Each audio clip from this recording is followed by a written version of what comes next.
My name is Mazarine Trace, and today I'd like to tell you a little something called Dead Ends and Tricksters. It's an excerpt from my book, Healing from the Nonprofit Sector. So let's begin. When you grow up as a scapegoat, you're made to question your own mind, your own experiences. You're gaslighted when you're mistreated. People say, why do you need an apology? Just stop being angry and forgive. I would love to quote Vera Hart, MD, PhD, from her Substack, Withdraw Your Respect. So, society confuses power with truth. Behind closed doors, the power of the family or the nonprofit takes another shape. Maybe there's gaslighting, withholding, triangulating, redefining your reality, or shaming your boundaries.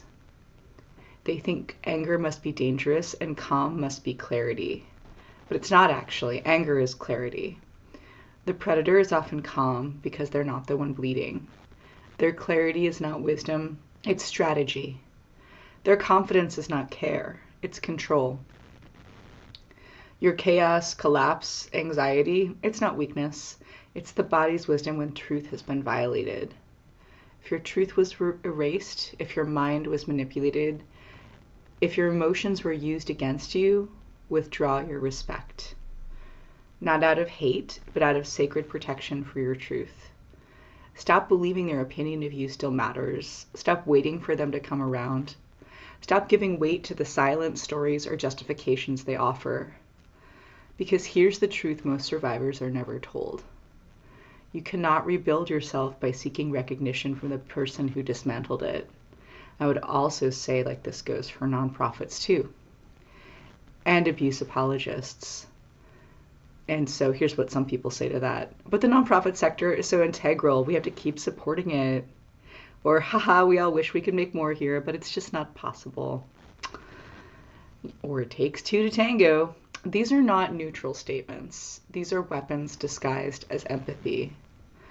When someone chooses the comfort of the abuser's reputation over the truth of your pain, they have chosen power over reality. So withdraw your respect. You don't owe anything to those who watch you suffer and asked you to smile anyway. They chose comfort over truth. So betrayal by your family first becomes the norm, and then betrayal by the nonprofit sector becomes the norm. You don't have to forgive them even, but remember the pain they gave you. And know that it was better to notice it and stay with the pain than go back to sleep and get hurt again and ask, why am I hurting? What is not for you will disappoint you 1,000 times until you understand. People expect you to just keep taking it, to value the appearance of harmony over the reality of dysfunction. You grow to question yourself. You ask yourself, am I crazy? Is this really happening? And as you sit on the floor again, crying and looking back over journal entries, you'll realize it's happened over and over again for much of your life, and that no one here is going to stop it. It's a lonely feeling and a dead end. You start to ask yourself, how do I break out of this? How do I find people who will live in reality with me? And you start to break out of that dead end. You start to understand that you're not the problem for naming the problem. And if you ask yourself, if I can't escape, how can I subvert this?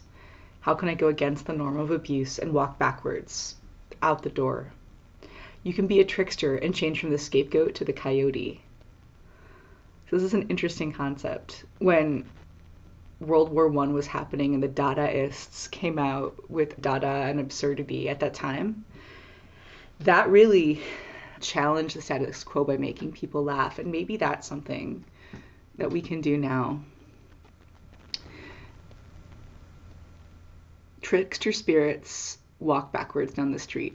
I think tricksters are who we need right now, because tricksters do what you least expect them to do.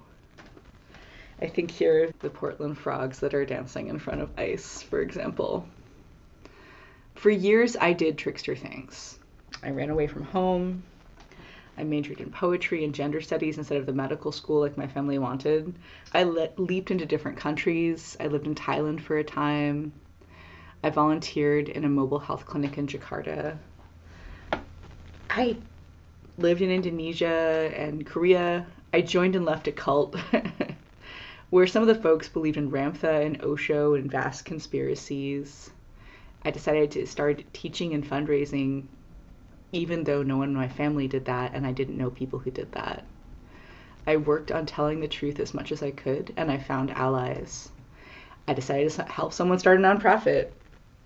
I decided to start my own business. So, Bio Kamalafi writes of Tricksters, they are stewards of queer hope, coaxing us away from the safe grounds of the monstrous ambiguities of being more fully present. The disturbing mist is in the way. The comedic is not merely about laughter, it's about accounting for the awkward, acknowledging limitations, thwarting the tried and true, perverting the obvious. So when things start to get irresistibly funny, what was once serious and absolutely certain becomes a caricature of itself. What feels true comes from the mouths of jesters, and lies beckon becloud the wisdom of the wise. When the sentences of the normal start to sound like gibberish. When the righteous spear tips of fundamentalism become the bloodstained claws of unbridled hate. When differences become weaponized territories. When nuance is sacrificed at the guillotine of political convenience, and when reason itself bends over backwards to touch his own private parts, look for cracks in the pillars. Looks for the trickster, run to the safety of trouble. A happy chuckle precedes the lightning bolt that kindles the fire.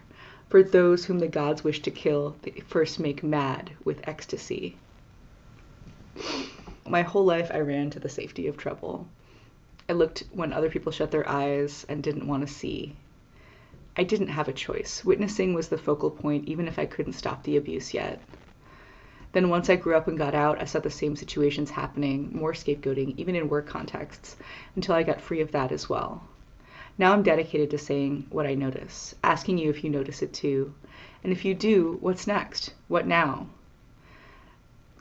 So if you want to learn more about calling out bullying or workplace abuse at your workplace, definitely check out The Battle Between Somebodies and Nobodies by Judith Ann Wambach.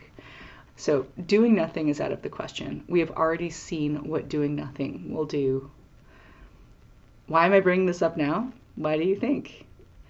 Abusive systems and structures are much like abusive family dynamics. It's not an exact match, but you can see the same players doing the same tired dance. The abuser who no one holds accountable. The enablers who insist that everything is fine and just go along with it. The enforcers who blindly do what the abuser says. The scapegoats, the rebels, the activists who shout about the problem and get rejected or booted out. You can also vote with your feet, as I reminded someone this week. You can just leave, and that is its own power. Thanks so much, and if you like this, definitely check out my book, Healing from the Nonprofit Sector.